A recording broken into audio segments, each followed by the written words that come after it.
یہ تو ہو گئی 3 چیزیں، مردار حرام، خون حرام، خنزیر کا گوشت حرام۔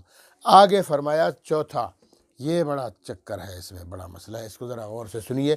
وما اہل بہ لغیر اللہ، اور وہ جانور جس پر نام لیا جائے غیر اللہ کا، وما اہل بہ، جس پر نام لیا جائے لغیر اللہ، غیر اللہ کا، اللہ کے علاوہ کسی کا بھی اس پر نام لیا جائے، وہ حرام ہے۔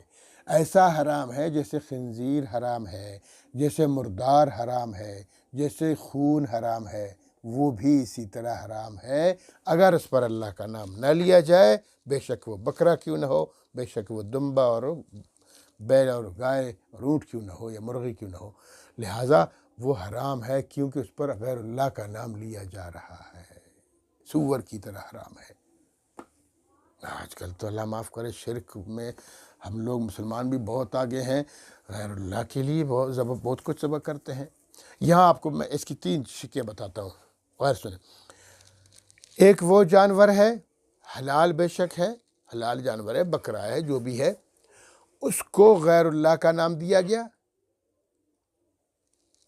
ٹھیک ہے، تقرب یعنی غیر اللہ کی قربت حاصل کرنے کے لیے، غیر اللہ کے تقرب حاصل کرنے کے لیے، اور نام بھی اسی غیر اللہ کا لیا جاتا ہے، یہ تو مطلقاً حرام ہے۔ تمام جمہور علماء کے نزدیک یہ جانور حرام ہے، قرآن اس کو کہتا ہے وما اہل بہ لغیر اللہ، جس پر نام لیا جائے غیر اللہ کا وہ حرام ہے۔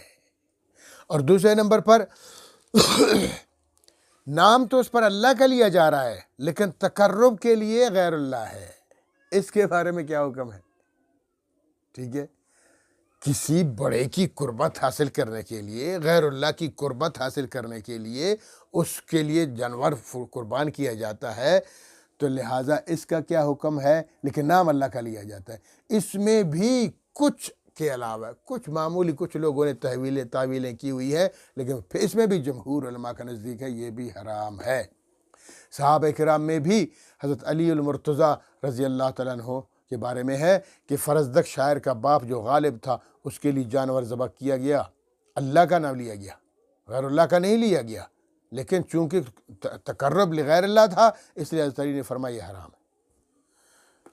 تمام صحابہ کرام نے کسی نے مخالفت نہیں کہ ٹھیک حرام، حضرت علی نے فرمایا حرام ہے تو حرام ہے کیونکہ تقرب لغیر اللہ ہے۔ اور دوسرے نمبر پر ام المومنین عائشہ صدیقہ رضی اللہ تعالیٰ عنہ، ان کے بارے میں ہے کہ ان سے کسی خاتون نے پوچھا کہ محترمہ ہماری رشتہ داریاں اجمیوں میں ہیں، غیر عربیوں میں ہیں، تو ہم وہاں جاتے رہتے ہیں، وہ یہاں آتے رہتے ہیں، آئے روز جناب وہ ہمیں گوشت بھیج رہے ہوتے ہیں، اور پتہ چلتا ہے کہ بھائی ان کی جو تہواریں ہیں وہ ختم ہی نہیں ہوتی ہے، اب کبھی کیا تہوار ہے کبھی کیا تہوار ہے، اس طرح تہواروں میں وہ اس تہوار کے لیے بکرے ذبح کرتے ہیں، گائے بیل ذبح اونٹ ذبح کرتے ہیں، کیا کھانا چاہیے؟ ام المومنین نے فرمایا نہیں، حرام ہے، مت کھاؤ۔ تو معلوم ہوا کسی بھی جانور کو جب ذبح کیا جاتا ہے ایک تو اللہ کے لیے ذبح کیا جائے بس، غیر اللہ کے لیے اب یہ دیکھو تہواریں منانا، یہ فلاں کے لیے، یہ فلاں کے لیے، فلاں کے لیے، آج کل اللہ معاف فرمائے بھئی نظر و نیاز اور منتیں نظر ایک ہی چیز ہے، یہ سب ایک ہی، عجیب عجیب حرکتیں ہماری ہوتی ہیں، دیگیں چڑھانا، نیاز نظر و نیاز و منت چڑھاوے، پتہ نہیں کیا کیا کیا کیا ہم لوگوں نے نام دیے۔ دیکھیں بزرگان دین ہمارے چڑھاووں کے محتاج نہیں ہیں، انہوں نے اپنی زندگی رسول اعظم صلی اللہ تعالی وسلم کی اطاعت میں شروع سے آخر تک گزار دی ہے، انہوں نے جنت بھی کما لی، انہوں نے اللہ کا قرب بھی حاصل کر لیا، انہوں نے رسول پاک کا عشق بھی پا لیا، وہ تو عیاشی کر رہے ہیں نبی پاک کی خدمت میں، اللہ کے ہاں وہ زبردست قسم کے لوگ ہیں، وہ عظیم لوگ ہیں، اور ان کو اللہ رب العالمین نے اپنی قربت حاصل کر دی ہے، وہ نیک لوگ ہیں۔ ہم لوگوں نے ان کا غلط نام لے کر شرک کر کے غلط لائن اختیار کر لی ہے۔ میں کبھی بھی بزرگان دین کی مخالفت نہیں کروں گا، بزرگان دین اپنی ڈگر پر اپنی لائن پر 100% درست ہے، لیکن ہم لوگوں نے غلط لائن اپنائی ہے۔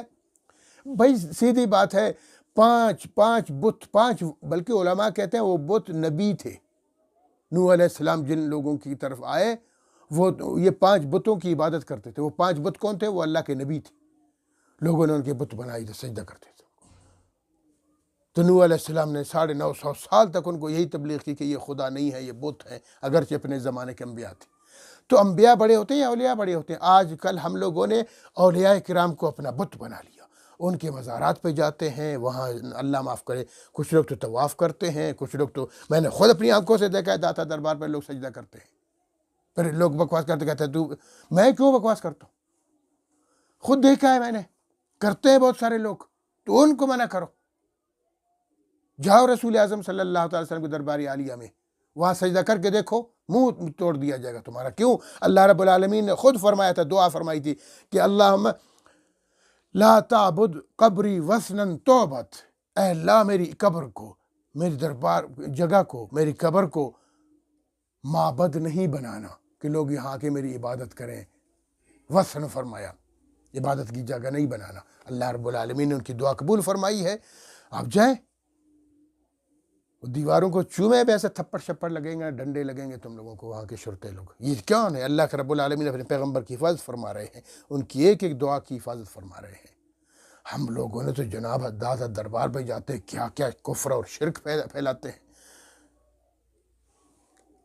یہ محترم عثمان صاحب کے دربار میں جاتے ہیں، عثمان فرہنگی صاحب کے پاس جاتے ہیں، یہ کلندر پتہ نہیں کیا کچھ کرتے ہیں، خانہ کعبہ کی طواف بنایا ہوا ہے، شرک ہے، کفر ہے، ڈھول ہے، دھمال ہے، عورتیں ہیں، میکس ہے، پھر جناب مشکل کشا بھی سمجھتے ہیں انہی کو، حاجت روا بھی سمجھتے ہیں انہی کو، مانگتے بھی اسی سے ہیں، اولاد بھی مانگتے ہیں، رزق بھی مانگتے ہیں۔ لہٰذا یہ ساری چیزیں شرک ہے، کفر ہے۔ اللہ رب العالمین ہمیں وحدانیت پہ چلنے کی توفیق عطا فرمائے۔ ایک اللہ ہی سب کچھ کرنے والا ہے، پکار کے لائق بھی وہی ہے، مددگار بھی وہی ہے، مشکل کشا بھی وہی ہے، اور کوئی نہیں ہے۔ تو اس لیے میں نے کہہ دیا کہ یہ بہت سارے لوگ جا کے دیگیں چڑھاتے ہیں، یہی تو تقرب لغیر اللہ ہے۔ بھائی اگر تم کو داتا حضرت علی حجویری رحمۃ اللہ علیہ سے محبت ہے، اپنے گھر میں بکرا ذبح کر دو، اللہ کی خاطر کر دو، اس کا ثواب ان کو پہنچا دو، بس بات ختم ہو گئی۔ ضروری ہے کہ وہاں جاؤ دیگیں چڑھاؤ، وما ذبح علی النصب میں آ جاؤ۔ وما ذبح علی النصب کا کیا مطلب ہے؟ ایسے نصبوں پہ، ٹیلوں پہ لوگ جا کے کرتے تھے، یا مزاروں پہ جا کے مشرکی کرتے تھے، تو اللہ تعالیٰ نے اس کی منع فرما دیا۔ تو ہم بھی وہی کر رہے ہیں، اپنے نیک اور برگزیدہ شخصیات کو نصب قرار دے کر، اور پھر منتیں چڑھاتے ہیں، اور نیاز ہے، چڑھاوا ہے، پتہ نہیں کیا کیا کچھ کرتے ہیں۔ آپ کی گلی میں، آپ کے ہمسائے میں ایسی بیوہ عورتیں ہیں مفلس، بھوک سے اس کے بچے مر رہے ہیں، بلک رہے ہیں، اور جناب آپ لاکھوں روپے فضول جا کے خرچ کر رہے ہیں۔ اس سے بزرگ خوش ہوگا؟ تم سے کبھی بھی خوش نہیں ہوگا۔ تم غلط لائن پہ ہو، بزرگ نے یہ نہیں کہا تھا، تم خود اپنی شیطان کو خوش کر رہے ہو، اپنے دل کو خوش کر رہے ہو، لہٰذا نہیں کرنا چاہیے۔ تو دوسرے نمبر پر یہی میں کہہ رہا تھا کہ اس میں بھی تمام علماء نے، حضرت علی کرم اللہ وجہ فرماتے ہیں یہ حرام ہے، حضرت ام المومنین عائشہ صدیقہ فرماتے ہیں یہ حرام ہے۔ بے شک اس میں غیر اللہ کا نام نہ لیا جائے، اللہ کا نام لیا جائے، لیکن تقرب لغیر اللہ ہے تو حرام ہے۔ اب یہ دو ہو گئے۔ تیسرے نمبر پر تیسری چیز کیا ہے کہ کچھ مشرکین، کچھ اسلام سے پہلے کچھ لوگ، پتہ ہے کیا کرتے تھے؟ وہ کسی جانور کو کسی غیر اللہ کے لیے، کسی بڑی شخصیت کے لیے نام اس کا دیتے تھے کہ یہ اس کا ہے، یہ جانور اس کا ہے، اس کا نام دیتے تھے۔ پھر جناب وہ تو پتہ نہیں چلتا جانوروں میں، ان کے تو نام تو نہیں ہوتے ہیں کہ ہر ایک کا نام ہو، تو لہٰذا وہ پھر کان کاٹ دیا، اس کو 2-4 کٹ لگا لی ادھر، یا ادھر بھی کچھ کٹ لگا لی، یا جناب بالوں میں کوئی داغ دیا وغیرہ وغیرہ، برابر کر دیا اس کو، بس سمجھتے تھے کہ یہ فلاں کا ہے، فلاں بڑی ہستی کا ہے، ٹھیک ہے۔ پھر اس کو ذبح نہیں کرتے تھے، اس سے کام نہیں لیتے تھے، بس یہ اسی کے لیے، اور سمجھتے تھے کہ ابھی اس کو کھائیں گے تو حرام ہے، اس کا دودھ پئیں گے تو حرام ہے۔ تو اس کے بارے میں علماء فرماتے ہیں کہ یہ جانور قطعاً حرام نہیں ہے، حلال جانور ہے، اس کو ذبح کیا جا سکتا ہے، اس کو کھایا جا سکتا ہے، اس کا نام، اس پر اللہ کا نام لے کے ذبح کر دیا جائے، باقی وہ فعل حرام ہے۔ فعل حرام کا کیا مطلب ہے؟ یعنی اس طرح کرنا حرام ہے، جیسے آج کل ہم لوگ آج کل بھی کرتے ہیں، بس جناب بس ایک داتا کے لیے مخصوص کر دیا، ایک جناب عثمان فرندی صاحب کے لیے مخصوص کر دیا، ایک کسی اور بزرگ کے لیے مخصوص کر دیا، آپ اس سے کام نہیں لے رہے ہیں، اس سے فلاں نہیں کر رہے، تو وہ بھی اسی زمرے میں آ جاتا ہے۔ بھائی اسلام پہ اللہ ہمیں چلنے کی توفیق عطا فرمائے، اپنے بزرگان دین کے نقش قدم پہ چلنے کی توفیق عطا فرمائے، اپنے بزرگوں کو بدنام نہیں کرنے کی توفیق دے اللہ پاک۔